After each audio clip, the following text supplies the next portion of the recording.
minute can open your eyes.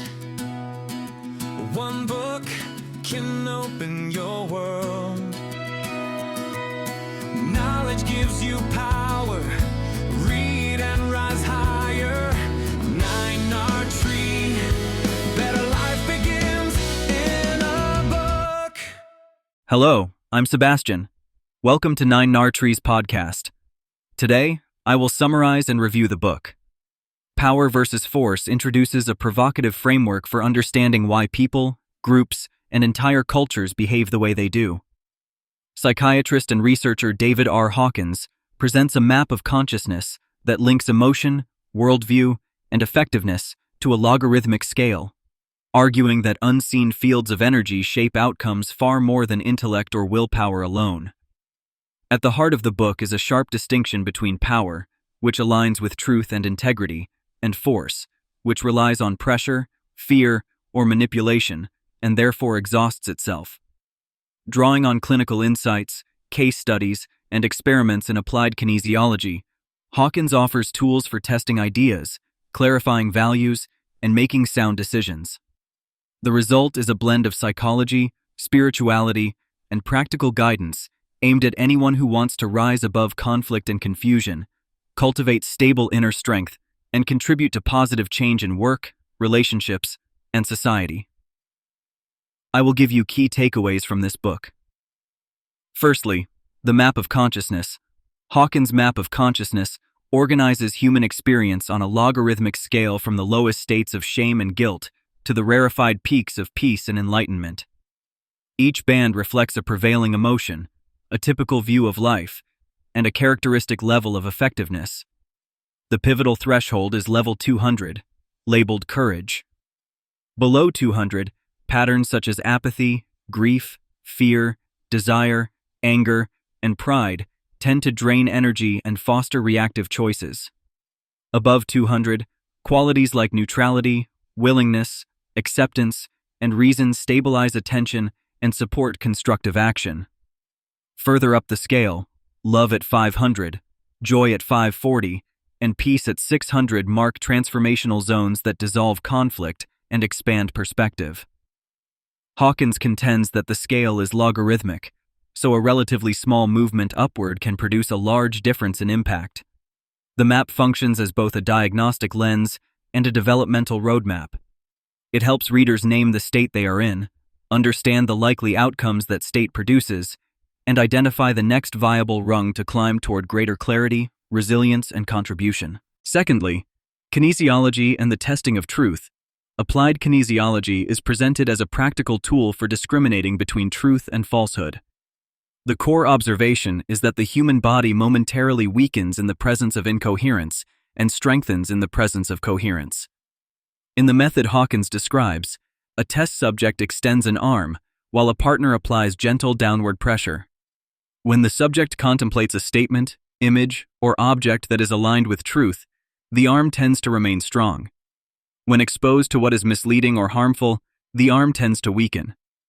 Hawkins attributes this response to the interaction between human physiology and collective fields of information, not to personal belief or opinion.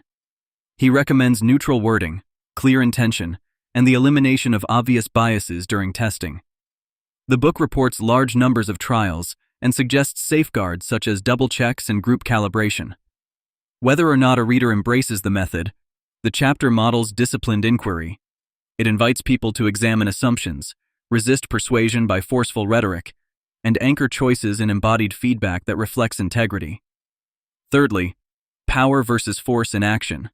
The central distinction in the book contrasts power with force.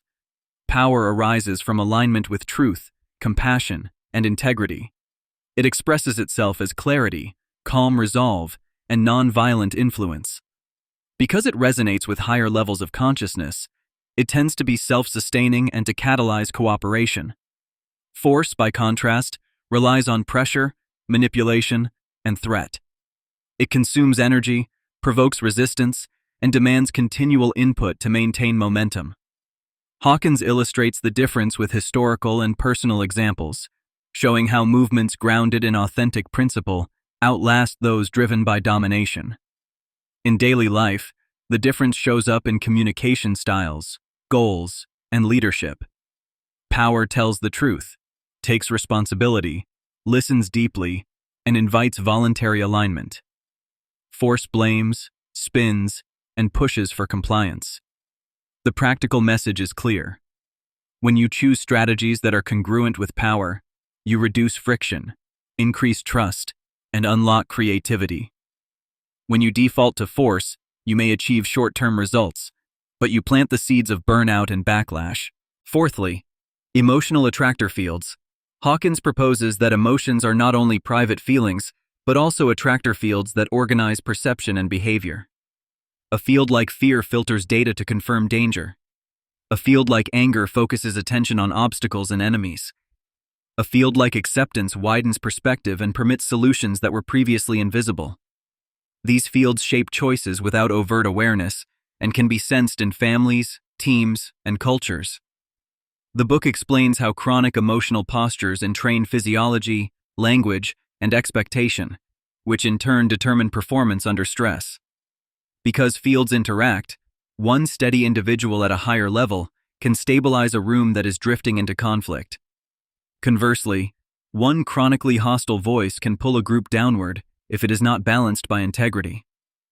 Hawkins outlines ways to shift fields, including honest self-inventory, forgiveness, prayer or meditation, disciplined refusal to indulge in blame, and focus on service. By moving from constricting states to expansive ones, people change what they notice, the options they entertain, and the outcomes they create. Lastly, applications for life, work, and leadership. Readers often ask how to use the map in real life. Hawkins supplies applications across personal growth, health, and leadership.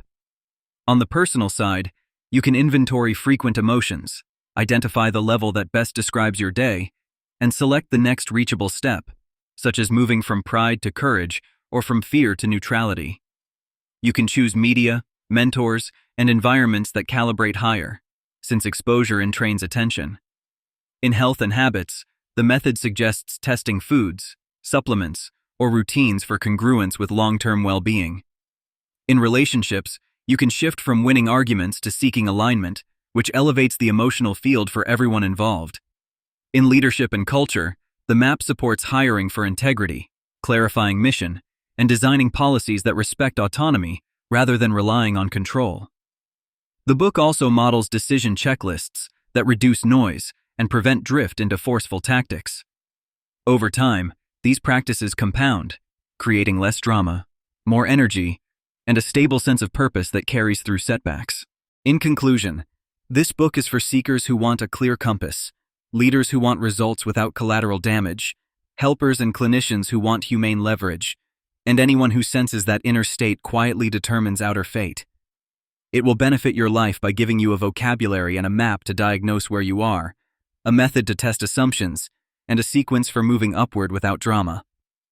You will learn how to stop feeding force in your communication, how to choose influences that strengthen you, and how to build trust through consistency and service. Choose this book over generic self-help because it offers an integrated framework that links psychology, ethics, and spirituality on one scale.